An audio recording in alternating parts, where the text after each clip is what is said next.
Our next speaker is Fanari. We have this challenge among us.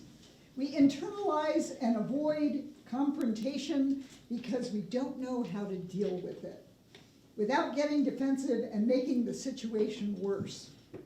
Did you know that it's possible to handle conflict in a way that leaves all parties confident and content, you included? How do you be that person? Fanari grew up in the former Soviet Union, an empire built and controlled with conflict and fear. Ava has always had a keen interest and passion for the subject. And after decades of study and research and experience in the world of real estate, she speaks and trains on the topics of conflict de-escalation, negotiation, and emotional self-regulation. Her past clients include realtors, politicians, business owners, and educators. And let's welcome Ava Fanari.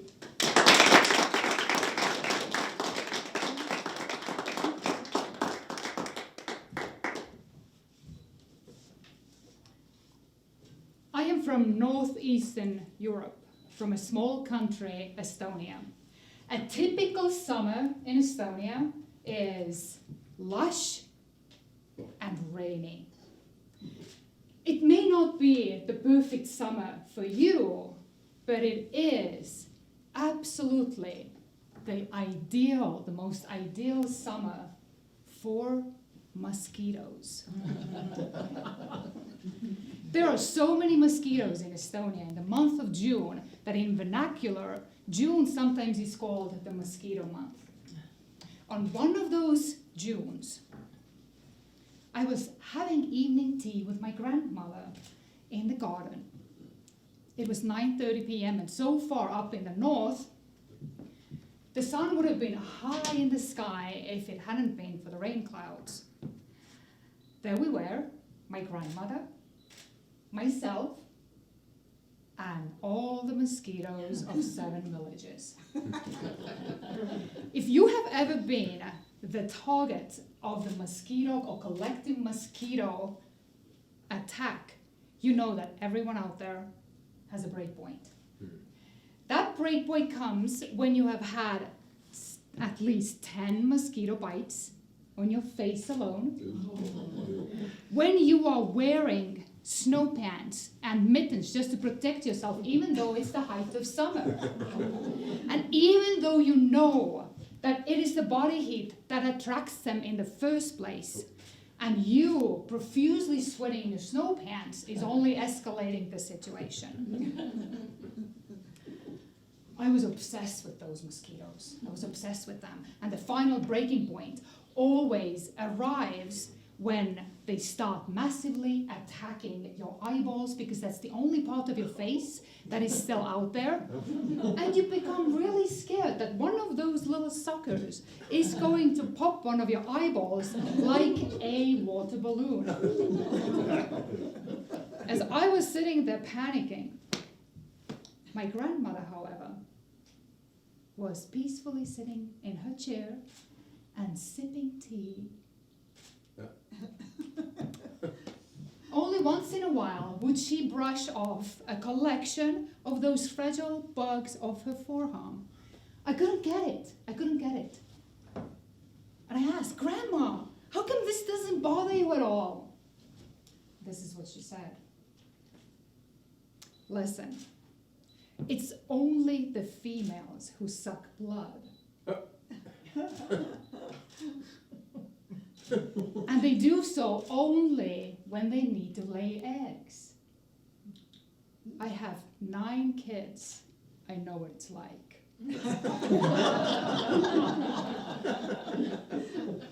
By the way, I fact-checked that little piece of information, and it's absolutely true. Turns out that human blood is the perfect prenatal supplement for mosquitoes.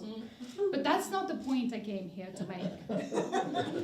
My main point here is that when dealing with the mosquitoes, my grandmother was using one of the most effective conflict de-escalation tools out there seeking common ground. Seeking common ground.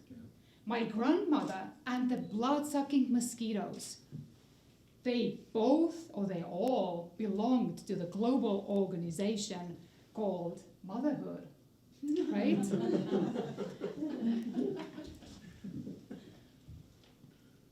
Here's the thing.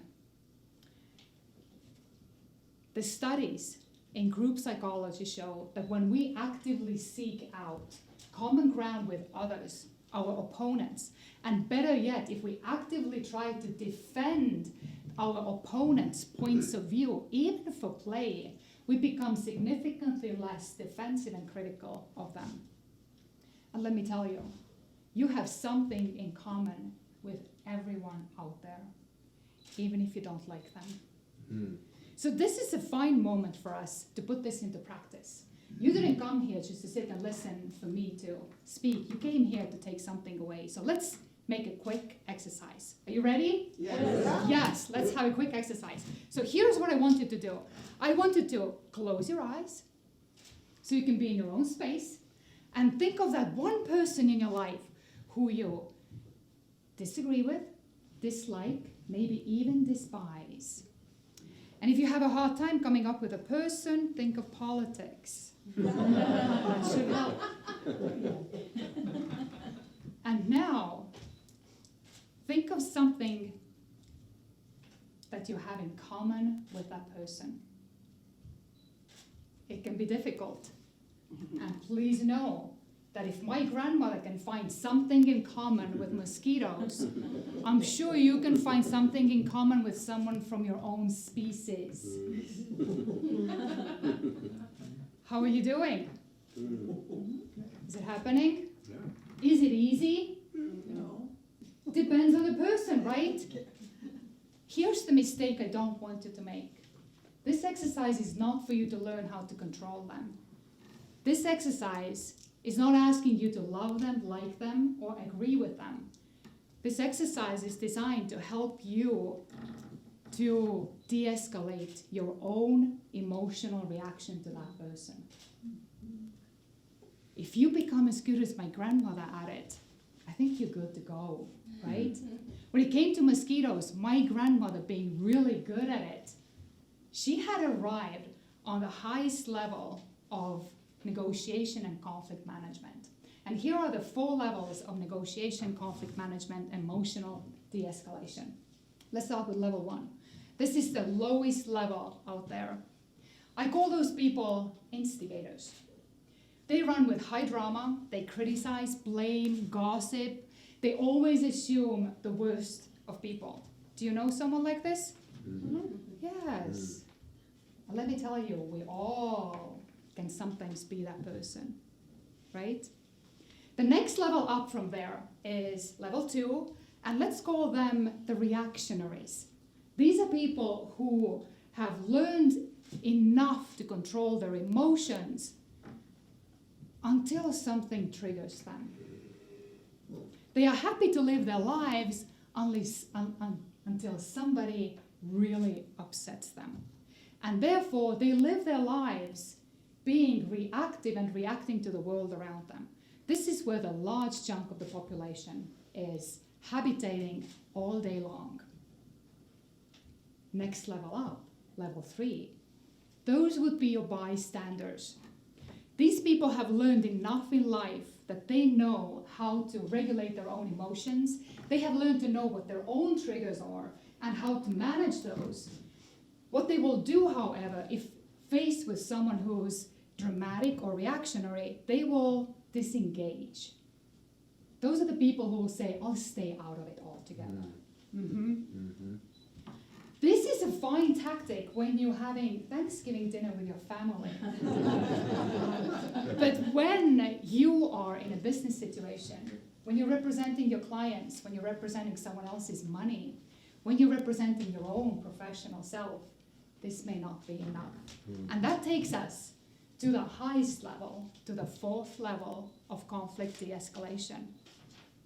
And those are your de-escalators. These people don't bring the drama. they don't react. They don't just disengage.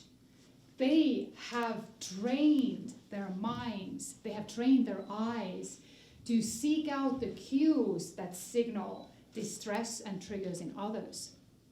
They will actively engage to mitigate the stress of the instigators and reactionaries. They will make sure that they calm the internalized turmoil of the bystanders. They proactively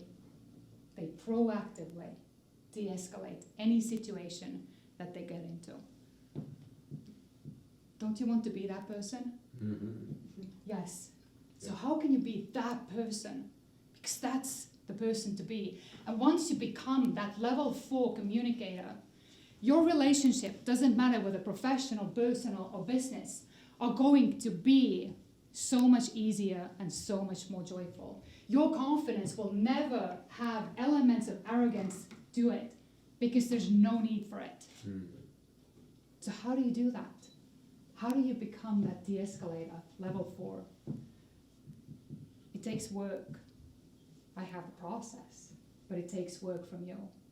Remember, your greatest work in life, your magnum opus, is not your product, it's not your book, your podcast, your business, it's not your service. Your greatest product in this life is you. Are you willing to do the work? Mm. Are you willing to do the work?